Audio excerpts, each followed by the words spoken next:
Hello, this week we talk about collaboration in social media, which is something I think you guys should know something about. So, the first thing we want to look at is what is collaboration? You guys do it all the time. We do it when we do the discussion boards, we do it when we get into groups, you do it when you do a peer review, actually. You do it in classes where you have a group project. So, collaboration is this whole idea of a focused partnership. I think of one of the examples I think of when from my business days is when a company gets an RFP. So, an RFP is a request for information, a request for a proposal, which is really, hey, bid on I'm telling you what I need, and I want you to put together a bid as to how much it'll cost me for you to do it. And what I always thought was interesting is when we would have these RFPs, when I worked for Siemens in the healthcare industry, you would have our technical people, our legislative people who knew the law, the people who actually would do the implementation work. You would have any kind of like medical user expert. You would have the person who's actually going to put the material together, the editor. All these people would get together, and we would all be in separate places, but we would get together to be able to collaborate to finish this project, get together in a virtual mode. So focus partnerships, a lecture of a demo. This is a collaboration because as you listen to it, you're collaborating with me, sort of. A conference, when you go to a conference, there's collaboration of ideas. All of these things. A telepresence is a perfect example of collaboration where two people are at different places, but through virtual media, we're able to connect. Online communities, help communities are very popular where you might have a specific issue, communities of practice where for whatever issue you might have, maybe you have an issue with overeating, so you join a community of practice that has all of the things that deal with overeating, and you share with each other your worries and what causes you to overeat. And they're voluntary, but they provide some support to members to be able to accomplish a goal. So there's always some type of goal for each of these meetings. So when we look at this matrix, this is called the time-space model. Same place, same time. The key word is synchronous. So if we were to have a face-to-face class, we would be in the same place, the classroom, at the same time. Same place, but different time. So that would be, for example, if you are working in your office and you each are working on a Google Doc. You're putting your ideas in. You're in a same place. You're both all in the office building, but you might be working at the document at different times. Different place, same time. So this would be an example. A different place would be video conferencing. If when I use the big blue button and you participate in the conference, that would be an example. FaceTime. When you FaceTime, that would be an example. You're in a different place, but you're both at the same time. And then lastly, different place, different time.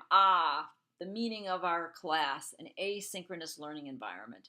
But there's others, email, bulletin boards, blogs, wikis, workflows, anything where you just kind of look information up.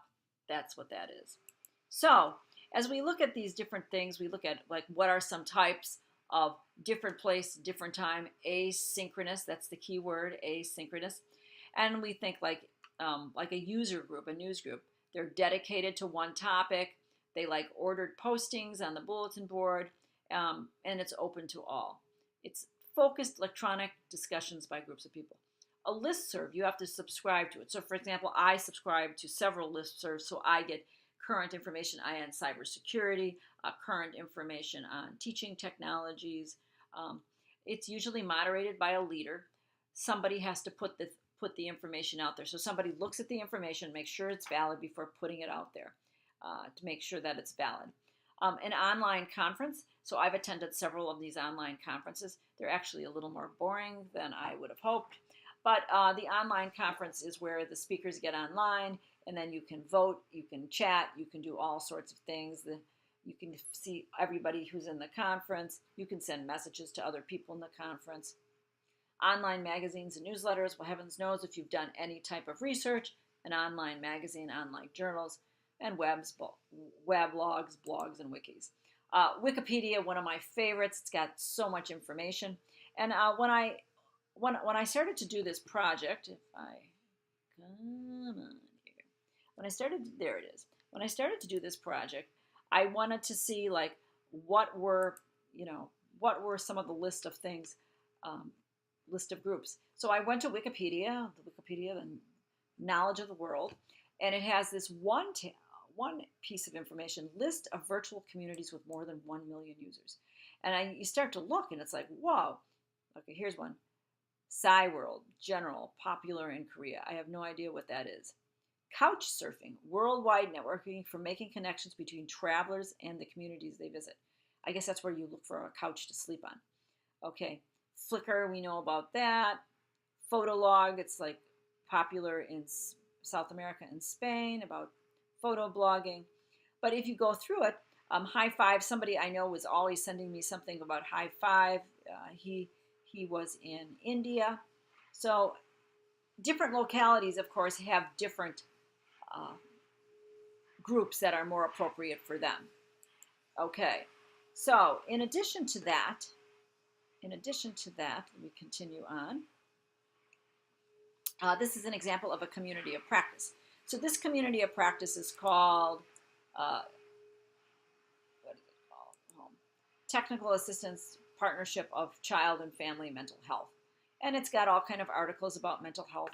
You had to subscribe to it, so I subscribed to it so I could show you. And it's got a community of practice, and each community of practice, what it is, you can ask, you can be part of this community, and it provides discussion, collaboration, exchange of ideas for people who have young children between the ages of birth to 8 who have mental health challenges. So if you have a question, resources, whatever the resources are, for example, you can find things. The problem with community of practices, in my experience, is that you only go to a community of practice when you have a special need. You get the information you need, and then you're sort of done with the community of practice.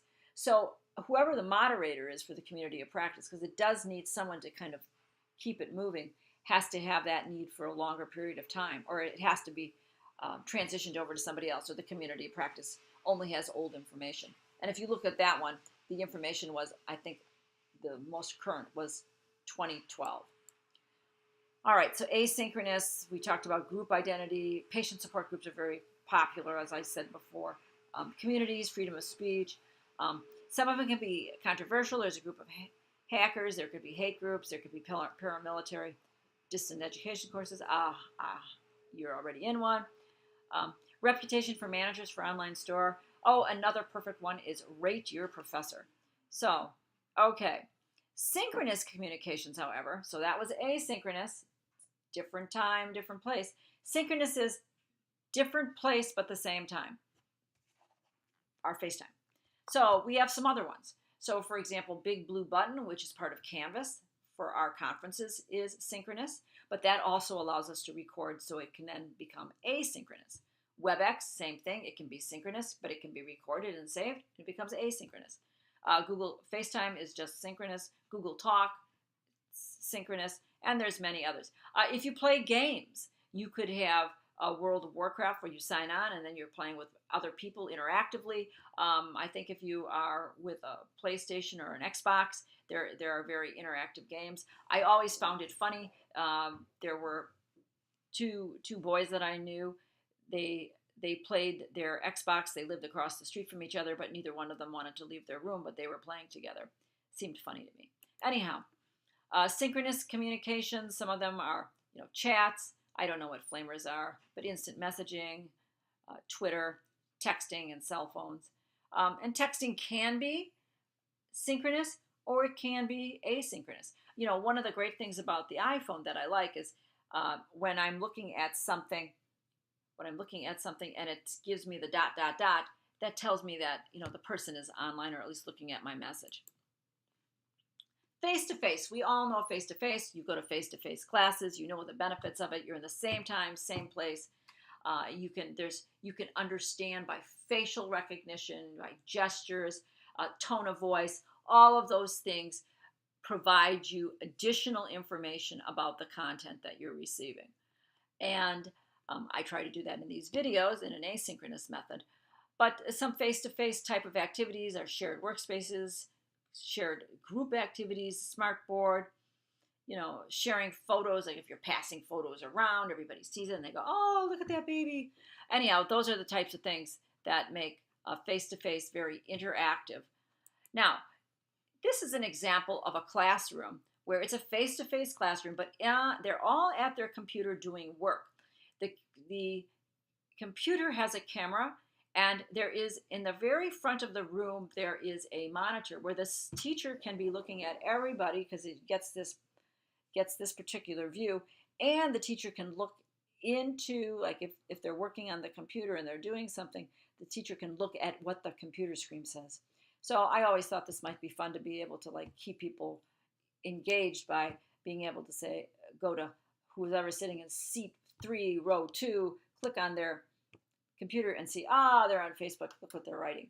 So this is a face-to-face interface, but it's a little bit different than you would expect. So what are some questions to consider? Computer-supported cooperation work questions. So how would facilitating communication improve or harm teamwork? So I guess the question really is asking how do different tools make the teamwork go better? And that's a question you have to ask. Do you need to bring the team together? Are you able to do everything through an asynchronous method such as Google Drive, or do you need to do something different? Where do the users stand on centralization versus decentralization? Now that's an interesting question. Does everybody want to get together to do things together, or do they like to do it on their own and then just kind of look at it on their own time? What pressures exist for conformity? But you can go through all these lists to see all these questions in the list to see where things fall. How will success be evaluated? This has nothing to do with whether it's collaboration or social media, but I'll tell you right now, this has everything to do with the success of a project. You need to understand when doing any kind of collaborative project, how is success evaluated? How do we know if this was a successful project? In schoolwork, you know by the grade you get if it was successful or not, or how the level of success that your teacher thought it was worth. In the job, in an RFP, you know how successful you are is whether you were awarded the RFP or not. Okay, but in general, unless you have very concrete metrics that you're trying to meet, you need to come up with them so that you can evaluate success. You can evaluate success of your employees. You can evaluate success of your own work. How do you evaluate success in your studying? That's a question you should ask yourself. So this chapter just put together some issues with collaboration. Social media, you guys know more about social media than anybody. You know that there's Twitter. You know that there's Snapchat. You know that there's Instagram. You know that there's Facebook. I could go on. There's so many different social medias there. So I hope you've enjoyed this lecture, and I look forward to the next one. Bye-bye.